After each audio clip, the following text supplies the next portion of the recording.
Good afternoon, everybody. Hopefully you've been having a great day. I've been having an amazing day. Today we're going to cover proportions, guys. So first thing we need to understand is what is a proportion, all right? Or what does it mean to be proportional, right?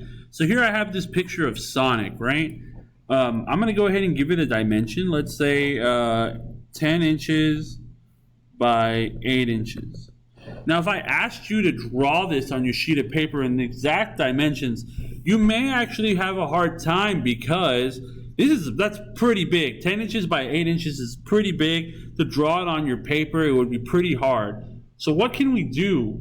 Well, we can take this image of Sonic and we can make it smaller. So let me go ahead and do that. Bring them up here. There we go. And we can make this guy smaller, right? And when we do this, making him smaller, what we do is we actually divide both sides by a number. Let's say here I divided by 2, right? So this would now be 5 inches by 4 inches, right? And notice that Sonic still keeps his nice dimensions, right? He still looks nice. He doesn't look bad. It's just a smaller version of that. Well, when this happens, we call them that these two images are proportional. Okay, with that simple.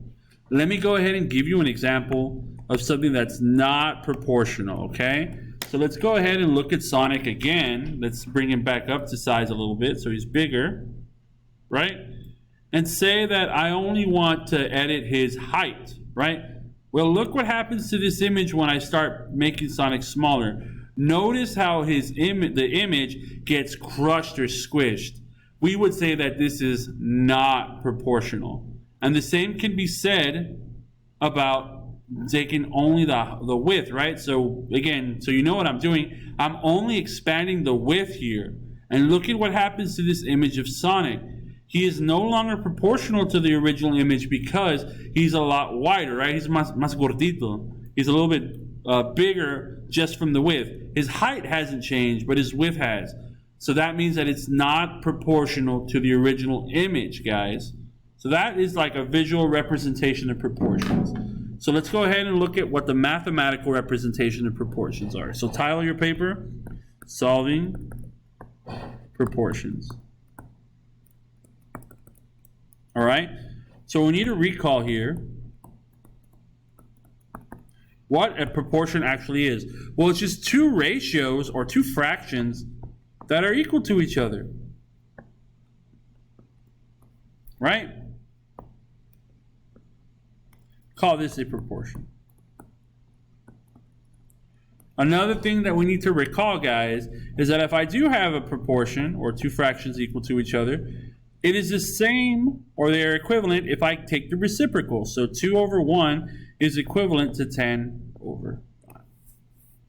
That's all we need to know for today. So let's go ahead, recall for today. So let's go ahead and start solving these guys, right? So of course, when I say solve, we're going to have one unknown. So let's take 10 over 8 equals to n over 10. And the way that we solve these guys is by a method known as cross multiplication. What I'm going to do is I'm going to take the top from here and multiply it times the denominator from here. And I'm going to take the denominator from here and multiply it times the numerator from there. Let me get that red X symbol. So I'll start with the variable, right? 8 times n is just 8n. Set that equal to, because that's what the cross multiplying means, 10 times 10 is 100. And look at this, guys. We have a one-step equation here, right? I can draw my line. How do I solve for this again, guys? Well, I just need to know that my goal is to get n alone on one side. N isn't alone because it's multiplying by this 8, and the opposite operation is division. So I'm going to divide by 8 on both sides. I'm left now with n equals to 100 over 8. We can simplify this by dividing by 4 on both. So if I divide by 4 on both the numerator and the denominator, we're left with 25 over 2. And there we go.